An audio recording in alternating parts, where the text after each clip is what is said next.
এখন আমরা অষ্টম শ্রেণীর কোষে দেখি 15 2 5 দাগের অঙ্কটি সলিউশন করব। দেখো, নিচে বীজগাণিতিক ভগ্নাংশগুলি লঘিষ্ঠ আকারে প্রকাশ করি। হ্যাঁ, এখানে যে 5 দাগের অঙ্কটি রয়েছে, হ্যাঁ, যে ভগ্নাংশগুলি রয়েছে সেই ভগ্নাংশগুলি লঘিষ্ঠ আকারে প্রকাশ করতে হবে। তো দেখো, আমরা প্রথমত হ্যাঁ অঙ্কটি সলিউশন করার জন্য দেখো এখানে pq প্লাস q তার কিউ মানে aq প্লাস bq এর সূত্র, হ্যাঁ, সূত্র অনুসারে এটাকে লিখে নেব। তো দেখো সমান দিয়ে এখানে pq তার কিউ মানে হচ্ছে p plus q into p square minus a plus b into a square minus ab মানে pq প্লাস হচ্ছে b স্কয়ার মানে q তার স্কয়ার। হ্যাঁ, ভেঙে নিলাম। এবার দেখো নিচে কি রয়েছে, নিচে রয়েছে p স্কয়ার q স্কয়ার মানে a square minus b square formula.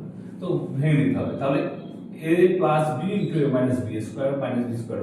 হ্যাঁ, তাহলে এবার a প্লাস b মানে এখানে p প্লাস q আর p মাইনাস q। হ্যাঁ, এবার দেখো ভাজিত চিহ্ন আছে, ভাজিত চিহ্ন দিলাম, যেমন হচ্ছে p প্লাস হচ্ছে q আর p মাইনাস q। এবার দেখো সমান দিয়ে সমান দিলাম। এবার দেখো আমরা যেমন আছে এটা ক্যালকুলেশন করে নিয়েছি, লিখে নিয়েছি p প্লাস q আর হচ্ছে p square minus pq plus হচ্ছে q স্কয়ার।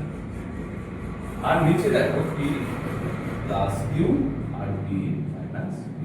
এখানে দেখো ভাজিত, এবার এখানে কি কাজ করব, ভাজিত আছে, ভাজিতকে আমরা গণিত করব। তাহলে গণিত করলে কি হবে, এখানে উল্টে যাবে, তাহলে p মাইনাস q উপরে গেল আর p প্লাস q নিচে।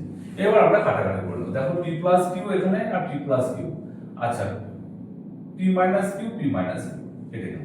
তাহলে উপরে পড়ে রইল কি, উপরে হচ্ছে p square minus pq plus হচ্ছে q স্কয়ার আর নিচে হচ্ছে p প্লাস q। হ্যাঁ, তাহলে আমরা 5 দাগের অঙ্কটি সলিউশন